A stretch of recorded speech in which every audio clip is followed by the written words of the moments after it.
Day 2! Bumili muna kami ng sausage and banana milk, guys. And for today's video, wala tayong outfit dahil kami ay mag-aaral. Dito, guys, pumunta lang kami sa breakfast. Dito kami kumain ng umagahan. Then, pumunta na kami sa aming bus dahil nandun na rin yung iba naming kasama. And yan, bumabiyahe na kami. Ang ganda ng langit dito, guys. Ang ganda ng sun rays. So, today nga, guys, ay mag-aaral tayo sa Sejong University. Yes, mag-aaral tayo, magpe-present tayo, magre-report tayo. And yan, guys, ang Sejong University, as far as I know, major ata nila ang tourism and hospitality industry. I don't know. Hindi ko masyado sure. Pero yun nga, guys, sobrang ganda ng university na to. Guys, para tayong nasa K-drama. Parang feel na feel talaga namin tong moment na to, para kaming pinasok sa K-drama.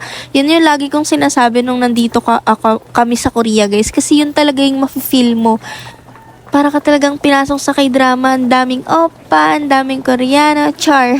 So, ito guys yung mandatory group pick. Bawat destination ng Olfu campuses. Kasama namin iba't ibang campus ng Olfu, guys. And ito, nakapasok na tayo sa ating room. And ayan guys, nag-meet na po yung Sejong University and ang Dean ng Our Lady of Fatima University together with the faculty. Ayan guys, nag-nice to meet you to each other lang sila dyan. Char. Dito nga guys, nag-perform pa si Dangerous. Kumanta siya dyan ng Filipino song and yung arirang ng South Korea.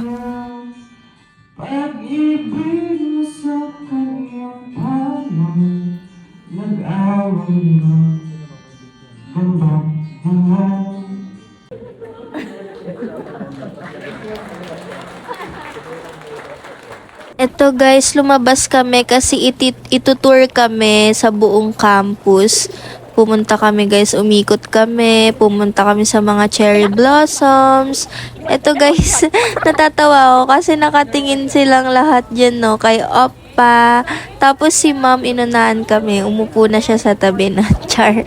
Tapos ayan guys, aakyat kami dahil kakain muna kami sa cafeteria, guys. It's so nice to experience, ha, kasi 'di ba ano to, fantasy natin to, yung cafeteria ng South Korea. And yan, experience na namin yung pa-buffet nila every recess nila. Pero guys, fun fact pala guys, alam nyo ba, kahit hindi ka nag-aaral sa mga university, basta alam mo yung daan pa cafeteria, pwede kang kumain doon. And syempre, may bayad.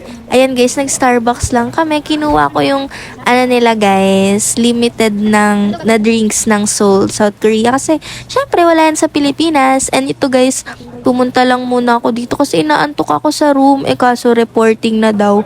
Nag-breakout room na kami. Ayan, yung mga ka-group ko from different campuses.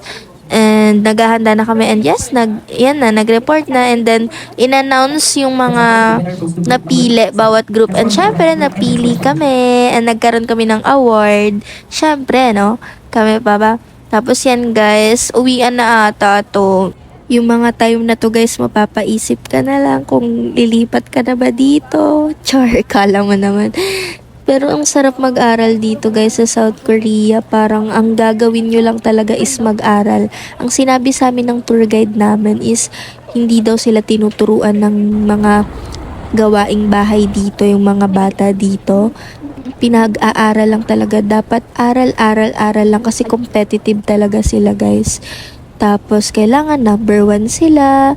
Kahit saan, sa mga anak ng kumare, sa anak ng magkakapatid, dapat number 1 lagi yung anak nila. Kaya, puro dapat aral lang talaga dito. Tapos yan guys, nag 7-Eleven kami. Syempre, lahat talaga ng mga fantasy namin, ginawa namin, di namin pinalagpas. Ay, hindi pa pala kami magsa 7-Eleven. Kakain muna kami ng dinner. Ayan guys, nagkain kami ng mackerel. Ang sarap pala niyan guys, ang lambot. Fairness, and then 7? May araw pa?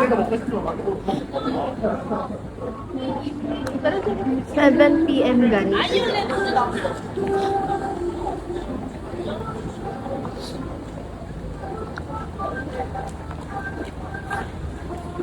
Lamig ng summer dito, guys. Mahangin.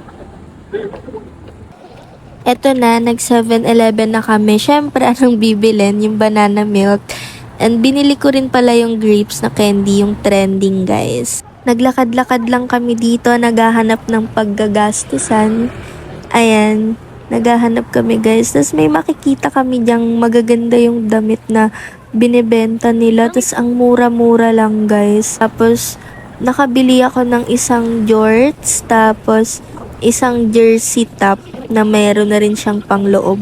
Parang dalawa yung nabili ko pero mga nasa 1,000 lang yung nagastos ko. Then dito guys, hinihintay na lang namin yung bus namin and makikita namin yung bus namin dito. Nakapark siya sa gitna. Ang galing. Ayan, tapos sakay na kami. Then thank you so much for watching.